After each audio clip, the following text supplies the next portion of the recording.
Hello welcome to Telugu business channel. ఈ వీడియోలో మనీకి రిలేటెడ్ విల్సన్ లా అనే దాని గురించి చూద్దాం. అదేంటంటే మీ నాలెడ్జ్ అండ్ ఇంటెలిజెన్స్ అనేది పెరుగుతూ ఉంటే ఆటోమేటిక్గా మీ మనీ కూడా పెరుగుతుంది. సో ఎవరన్నా చాలా తక్కువ సంపాదిస్తున్నారు అంటే దాని మీనింగ్ వాళ్ళ నాలెడ్జ్ కూడా చాలా తక్కువ, వాళ్ళ నాలెడ్జ్ రోజు రోజుకి పెరగట్లేదు అని మీనింగ్.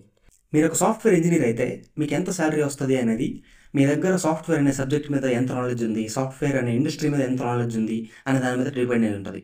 మీరు స్కిల్ ఉండాలి అనొచ్చు, బట్ ఆ స్కిల్ నేర్చుకోవాలనే నాలెడ్జ్ కూడా ఉండాలి ఫస్ట్. ఆ స్కిల్తో పాటు ఇంకా చాలా స్కిల్స్ ఉన్నాయేమో, అసలు ఆ స్కిల్స్ నేర్చుకోవాలనేది మీకు తెలియని కూడా తెలియదేమో. సో ఆ నాలెడ్జ్ కూడా ఉండాలి. ఫర్ ఎగ్జాంపుల్ బిజినెస్ అనుకోండి, బిజినెస్లో ఒక బేసిక్ రూల్ ఉంది. అదేంటంటే బిజినెస్ స్టార్ట్ చేసే ముందే మీరు ఫెయిల్యూర్కి ప్రిపేర్ అయిపోయి ఉండాలి. సక్సెస్ఫుల్ అయితే హ్యాపీ, బట్ ఫెయిల్ అయ్యేదానికి కూడా ఛాన్సెస్ చాలా ఎక్కువ ఉంటాయి. ఫెయిల్ అయ్యేదానికి ఛాన్స్ ఉంది అనే నాలెడ్జ్ మీ దగ్గర ఉండాలి. అది ఎలా వస్తుంది అంటే యూట్యూబ్లో వీడియోస్ చూడాలి, బుక్స్ చదవాలి, బిజినెస్లో సక్సెస్ఫుల్ అయిన వాళ్ళు ఏం చెప్తున్నారో చూడాలి, వాళ్ళ మీద ఏదైనా బుక్స్ ఉంటే అవి కూడా చదవాలి. అది డైలీ చేస్తూ ఉంటే మీ నాలెడ్జ్ పెరుగుతూ ఉంటుంది. మీ నాలెడ్జ్ పెరిగే కొద్దీ మీ అండర్స్టాండింగ్ పెరుగుతుంది. మీ అండర్స్టాండింగ్ పెరిగే కొద్దీ మీరు తీసుకునే యాక్షన్స్ ఎఫిషియెంట్ అవుతాయి, అప్పుడు మనీ పెరుగుతుంది.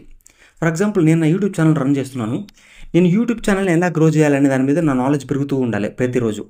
దానికి రిలేటెడ్ నాలెడ్జ్ ఇచ్చే చాలా యూట్యూబ్ ఛానల్స్ ఉన్నాయి, వెబ్సైట్స్ ఉన్నాయి. ఆ నాలెడ్జ్ నేను పెంచుకుంటూ ఉంటే నా ఛానల్ గ్రో అవుతుంది, నాకు కూడా మనీ పెరుగుతుంది. లేకపోతే గ్రో అవ్వదు, మనీ పెరగదు. అండ్ నాలెడ్జ్ అనే దానికి లిమిట్ ఉండదు, ఎంత పెంచుకుంటూ ఉంటే పెరుగుతూనే ఉంటుంది. పెంచుకునే కొద్దీ ఇంకా కొత్తగా ఈ నాలెడ్జ్ కూడా తెలుసుకోవాలనేది అర్థమవుతుంది. అప్పుడు ఆ నాలెడ్జ్ మీద కూడా ఫోకస్ చేయాలి. సో నాలెడ్జ్ పెరగకుండా మీ మనీ పెరగదు. That's the point. You know that you control me. Guilty self-affliction. Prey on me when I'm lonely. And now you're willing victim.